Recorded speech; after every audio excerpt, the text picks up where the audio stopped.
Hi, welcome back to my channel. ಮಕ್ಕಳಾಗಿಲ್ಲ ಅಂತ ಮಾವನ ಹತ್ರ ದುಃಖ ಹೇಳ್ಕೊಳ್ಳೋದಕ್ಕೋದ್ರೆ ಸೊಸೆಯನ್ನ ಬೆತ್ತಲೆಗೊಳಿಸಿ ಚೆನ್ನಾಗಿ ಅನುಭವಿಸಿ ಸುಖಪಟ್ಟು ಮಜಾ ಮಾಡಿದ ಮಾವ. ಕಥೆ ಸಿಕ್ಕಾಪಟ್ಟೆ ಇಂಟ್ರೆಸ್ಟಿಂಗ್ ಆಗಿದೆ. ಎಲ್ಲೂ ಸ್ಕಿಪ್ ಮಾಡ್ದೆ ಕಥೆನ ಕೊನೆಯ ತನಕ ಕೇಳ್ತಾ ಹೋಗಿ. ಸಹನಾಳಿಗೆ ವಯಸ್ಸು 31 ಆಗಿತ್ತು. ಮದುವೆಯಾಗಿ 7 ವರ್ಷ ಆಗಿದ್ರು ಇನ್ನೂ ಮಕ್ಕಳಾಗಿರ್ಲಿಲ್ಲ. ಪತಿ ಪ್ರದೀಪ್ನ ಪ್ರಯತ್ನ ಇದ್ರೂ ಏನೂ ಪ್ರಯೋಜನ ಆಗಿರ್ಲಿಲ್ಲ. ಇಬ್ರಲ್ಲೂ ಏನೂ ತೊಂದರೆ ಇಲ್ಲ ಅಂತ ಡಾಕ್ಟರ್ ಹೇಳಿದ್ರು. ಆದ್ರೂ ಕೂಡ ಮಕ್ಕಳಾಗಿರ್ಲಿಲ್ಲ. ಜ್ಯೋತಿಷ್ಯರಲ್ಲಿ ಕೇಳಿದಾಗ ನಾಗದೋಷಕ್ಕೆ ದೊಡ್ಡ ಪೂಜೆ ಮಾಡ್ಬೇಕು, ತುಂಬಾ ಖರ್ಚಾಗತ್ತೆ ಅಂತ ಹೇಳಿದ್ರು. ಪಾಪ ಇಬ್ರಲ್ಲೂ ಅಷ್ಟು ಹಣ ಇರ್ಲಿಲ್ಲ. ಪ್ರದೀಪನ್ಗೆ ಧೈರ್ಯ ಇಲ್ಲದೆ ತನ್ನಪ್ಪನ ಬಳಿ ಹಣ ಸಹಾಯ ಕೇಳೋದಕ್ಕೆ ಪತ್ನಿ ಸಹನಾಳನ್ನ ಕಳಿಸ್ದ. ಸಹನಾ ನೋಡೋದಕ್ಕೆ ಅಷ್ಟೇನು ಸುಂದರಿ ಅಲ್ಲದ ಎಣ್ಣೆಗೆಂಪು ಬಣ್ಣದ ಹುಡುಗಿ. ದೇಹ ಮಾತ್ರ ಮಕ್ಕಳಾಗೋದಕ್ಕೆ ಮದ್ದು ತಿಂದು ತಿಂದು ಬಲವಾಗಿ ಬೆಳೆದ್ಬಿಟ್ಟಿತ್ತು.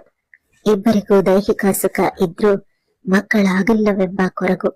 ಬೆಂಗಳೂರಿನ ಹತ್ತಿರದ ಹಳ್ಳಿಯಲ್ಲಿ ಕೃಷಿ ಮಾಡ್ಕೊಂಡು ಒಬ್ರೇ ಇರ್ತಾ ಇದ್ದ ಮಾವನ ಮನೆಗೆ ಬಂದಾಗ ಮಧ್ಯಾಹ್ನವಾಗಿತ್ತು. ಮಾವ ತೋಟಕ್ಕೆ ಹೋಗಿದ್ರು. ಅಡಿಗೆಯ ಹೆಂಗಸು ಮೀನಮ್ಮ, 52 ವರ್ಷ ಇರಬಹುದು, ಅವರಿದ್ರು. ಓ ಸಹನಾ, ನೀನ್ ಬಂದ್ಯೇನಮ್ಮ? ಬರುವಾಗ ಏನೂ ತೊಂದ್ರೆ ಆಗಿಲ್ಲ ತಾನೇ ಎನ್ನುತ್ತಾ ಹತ್ರ ಬಂದು ಕೂತು ಕೇಳಿದ್ರು. ಇಲ್ಲ ಮಾವ, ಈಗ ಬಂದೆ.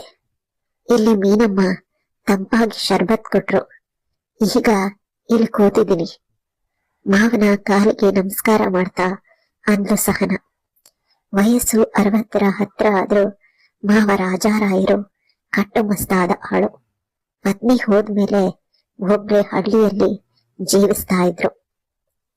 ಅಡಿಗೆಗೆ ಮೀನಮ್ಮ ಇರ್ತಿದ್ರು. ರಾಯರ ಸೊಂಟದ ಅಡಿ ಭಾಗವನ್ನ ಅವರೇ ನೋಡ್ಕೊಳ್ತಿದ್ದಾರೆ ಅಂತ ಕಂಡವರಿಗೆ ಅನ್ನಿಸ್ತಿತ್ತು. ನೀಟಾಗಿ ಸೀರೆ ಸುತ್ತಿ ತಲೆಗೆ ಮಲ್ಲಿಗೆ ಮುಡಿದು ದೊಡ್ಡ ಕುಂಕುಮ ಬೊಟ್ಟು ಹಾಕಿ ಎಲ್ಲರನ್ನ ನಯವಾಗಿ ಮಾತಾಡಿಸ್ತಿದ್ರು.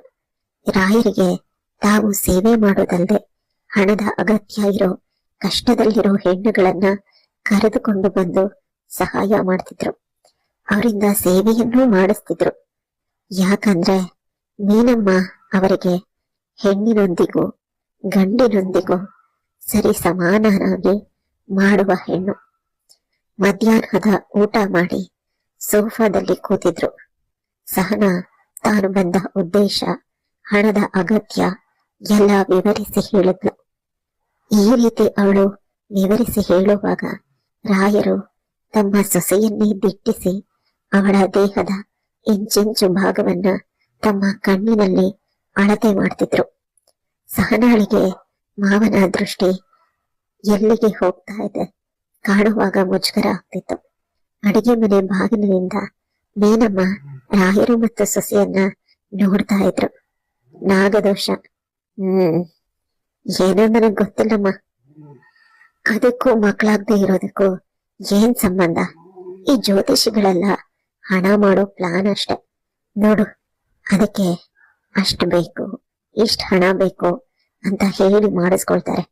ಮತ್ತೆ ಅವ್ರ ಮಕ್ಕಳಾಗತ್ತೆ ಅಂತ ಗ್ಯಾರಂಟಿ ಕೊಡ್ತಾರಾ ಅಂತ ನಗ್ತಾ ಮೀನಮ್ಮನನ್ನ 1 ಬಾರಿ ನೋಡಿ ಕೇಳಿದ್ರು. ಇಲ್ಲ ಮಾವ, ಅವ್ರು ಹೇಳಿದ್ರು ಹಾಗೆ ಅಂತ ಸಹನಾ ತಲೆ ಕೆಳಗ್ ಹಾಕಿ ಸುಮ್ಮನಾದ್ಲು.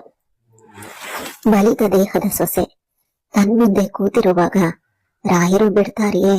ಮಗನ ಪತ್ನಿಯಾಗಲಿ ಯಾರೇ ಆಗ್ಲಿ ರುಚಿ ನೋಡೇ ಬಿಡ್ತಾರೆ ಬಿಡಿ. ನೋಡಮ್ಮ ಸಹನಾ, ನಿಂದು ಮತ್ತೆ ಪ್ರದೀಪ್ ಅಂದು ಎಲ್ಲ ಸರಿಯಾಗಿದೆಯಾ? ರಾತ್ರಿ ಎಲ್ಲ ಚೆನ್ನಾಗಿ ನಡೀತಾ ಇದೆಯಾ ಅಂತ ಕೇಳಿದ್ರು. ಸಹನಾ ಸುಮ್ಮನಾಗಿದ್ಲು. ರಾಯರ್ಗೆ ಮುಖ ಹಾಕಿ ಕೂತಿದ್ದ ಸಹನಾಳ ಹಿಂದೆ ಬಂದು ಮೀನಮ್ಮ ಕೂತ್ಕೊಂಡ್ರು. ಅವ್ರ ಎದೆ ಸಹನಾಳ ಬೆನ್ನಿಗೆ ತಾಗ್ತಿತ್ತು. ಕೇಳು ಸಹನಾ, ಮಾವ ಏನೋ ಕೇಳ್ತಾ ಇದಾರಲ್ವಾ ಅಂತ ಅವಳನ್ನ ಹಿಂದಿನಿಂದ ಅಪ್ಪಿ ಹಿಡ್ಕೊಂಡು ಮಾತಾಡೋದಕ್ಕೆ ಪ್ರೋತ್ಸಾಹಿಸಿದ್ರು ಮೀನಮ್ಮ. ಚೆನ್ನಾಗಿದೆ ಅಂತ ಸಣ್ಣ ಸ್ವರದಲ್ಲಿ ಹೇಳಿದ್ಲು. ಆಗ ರಾಯರು, ಹಾಗಲ್ಲಮ್ಮ, ನಾನ್ ಕೇಳಿದ್ದು ಪ್ರದೀಪ ನಿನ್ಗೆ ತೃಪ್ತಿ ಆಗೋ ತರ ಮಾಡ್ತಾನೆಯೇ ಅಂತ ಕೇಳಿದ್ದು. ಹೌದು ಮಾವ, ಸರಿಯಾಗಿ ಮಾಡ್ತಾರೆ ಅಂತ ಅವಳು ಹೇಳಿದಾಗ ರಾಯರು ಮೀನಮ್ಮನ ಮುಖವನ್ನ ನೋಡಿದ್ರು.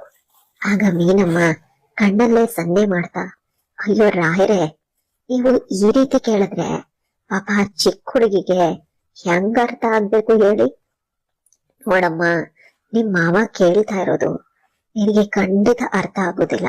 ಯಾಕಂದ್ರೆ ನೀನ್ ಪ್ರದೀಪನನ್ನ ಬಿಟ್ಟು ಬೇರೆ ಯಾರಾದ್ರೂ ಮಾಡಿರೋದನ್ನ ನೋಡಿದೀಯಾ ಅಂತ ಕೇಳಿದ್ಲು.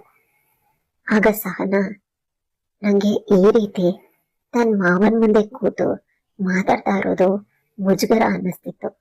ಆದ್ರೂ ಕೂಡ ಮೀನಮ್ಮ ಹೇಳಿದ್ದಕ್ಕೆ ಇಲ್ಲ ಅಂತ ಉತ್ತರ ಕೊಟ್ರು. ನೋಡಿದ್ರ ಆ ಹುಡುಗಿಗೆ ಹುಡುಗಿ ಹೇಗ್ ಮಾಡ್ತಾರೆ ಅನ್ನೋದೇ ಸರಿಯಾಗಿ ಗೊತ್ತಿಲ್ಲ. ಈ ಮಗ ಹೇಗ್ ಮಾಡ್ತಾನೋ ಅದೇ ಸರಿ ಅಂತ ಅನ್ಕೊಂಡ್ಬಿಟ್ಟವಳೆ. ಮತ್ತೆ ಹೇಗ್ ಮಕ್ಕಳಾಗತ್ತೆ ಹೇಳಿ ನೀವೇ? ನಿಮ್ ಸೊಸೆಗೆ ಹೇಗ್ ಮಾಡ್ಬೇಕು ಅಂತ ತೋರಿಸ್ಕೊಟ್ರೆ ಆಗುತ್ತಲ್ವೇ ಅಂತ ಹೇಳಿದಾಗ ಸಹನ ಆಶ್ಚರ್ಯದಿಂದ ಮೀನಮ್ಮನ ಮುಖವನ್ನ ನೋಡ್ತಾಳೆ. ಆಗ ಮೀನಮ್ಮ, ನೋಡಮ್ಮ ಸಹನ, ಈ ಪೂಜೆ ಪುನಸ್ಕಾರ ಇದೆಲ್ಲವೂ ಯಾವತ್ತಿಗೂ ಫಲ ಕೊಡೋದಿಲ್ಲ. ನಿನ್ ಸಮಸ್ಯೆಗೆ ಪರಿಹಾರ ಬೇಕು ಅಂದ್ರೆ ಇದೆ ನಿಜವಾದ ಪರಿಹಾರ. ರಾಯರು ಹೇಳಿಕೊಟ್ಟದನ್ನ ಸರಿಯಾಗಿ ಕೇಳ್ಕೊ, ಆಗ ನಿನ್ಗೆ ಅರ್ಥ ಆಗತ್ತೆ ನಿನ್ ಗಂಡ ನಿನ್ಗೆ ಸರಿಯಾಗಿ ಮಾಡ್ತಾನೋ ಇಲ್ವೋ ಅಂತ. ಅಲ್ಲ, ನಿನ್ ಗಂಡನೇ ರಾತ್ರಿ ಸರಿಯಾಗಿ ಮಾಡ್ತಿಲ್ಲ ಅಂದ್ಮೇಲೆ ನೀನ್ ಎಷ್ಟೇ ಪೂಜೆ ಪುನಸ್ಕಾರ ಮಾಡಿದ್ರು ಏನ್ ಬಂತು ಫಲ? ನೀನೇ ಯೋಚನೆ ಮಾಡು ಅಂತ ಅವಳ ತಲೆಗೆ ಇಲ್ಲದನ್ನೆಲ್ಲ ತುಂಬಿಟ್ಟಿದ್ಲು. ರಾಯರೇ, ಏನೋ ಒಂದ್ ಪರಿಹಾರ ಹೇಳಿ ಎಲ್ಲ ಮಾಡ್ಕೊಡಿ. ಪಾಪ ನಿಮ್ ಸೊಸೆ ನಿಮ್ದೇ ವಂಶದ ಕುಡಿಯನ್ನ ಹೊತ್ತು ಇರ್ಬೇಕು ನೋಡಿ.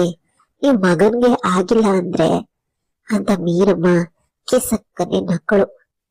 ಸಹನ, ನಿಂಗೆ ಮಗು ಬೇಕೋ ಬೇಡವೋ ಅಂತ ಕೇಳಿದ್ರು.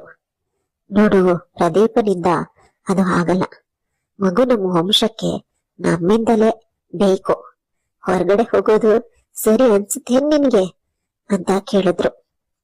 ಅವಳು ಇಲ್ಲ ಅಂತ ತಲೆ ಆಡ್ಸಿದ್ಲು. ಮನೆ ಒಳಗಡೆನೆ ಬೇಕು ಅಂದ್ರೆ ಗೊತ್ತಾಯ್ತಲ್ವೇ ನಿನಗೆ? ಅರ್ಥ ಆಯ್ತು ಅಂತ ಅನ್ಕೊಳ್ತೀನಿ. ಪ್ರದೀಪಂಗೆ ಹೇಳ್ಬೇಕು ಅಂತ ಏನೂ ಇಲ್ಲ ಅಂತ ರಾಯರು ಹೇಳ್ತಾ ಇದ್ರು. ಸಹನಾಗೆ ಅವರಿಬ್ರು ಏನ್ ಹೇಳ್ತಿದ್ದಾರೆ ಅಂತ ಸರಿಯಾಗಿ ಅರ್ಥ ಆಗ್ತಿತ್ತು.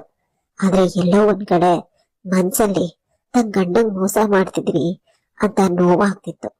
ಆದ್ರೆ ಎಷ್ಟು ದಿನ ಎಲ್ಲೇ ಹೋದ್ರು ಬಂದ್ರು ಸಂಬಂಧಿಕರು ಅಕ್ಕಪಕ್ಕದ ಮನೆಯವರು ಮಗು ಇಲ್ಲ ಬಂಚೆ ಅಂತ ಹಂಗಸಿ ಮಾತಾಡ್ತಿದ್ದಲ್ಲ, ಮನ್ಸಲ್ಲಿ ಹಾಗೆಯೇ ಓಡ್ತಿತ್ತು.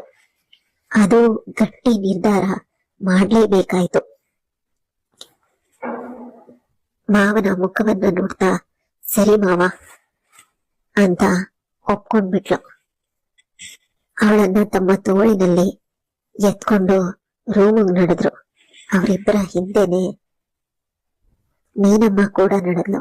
ರಾಯರು ಸಹನಾಳಿಗೆ ಮಾಡ್ತಾ ಹೋದ್ರೆ ಮೀನಮ್ಮ ಅವರಿಬ್ಬರನ್ನೇ ನೋಡ್ತಾ ಮಜಾ ತಗೊಳ್ತಾ ರಾಯರಿಗೆ ಸಹಾಯ ಮಾಡ್ತಿದ್ಲು. ಹೀಗೆ ಮೂವರು ತುಂಬಾ ಚೆನ್ನಾಗಿ ಆಟ ಆಡಿ ಮುಗಿಸಿದ್ರು.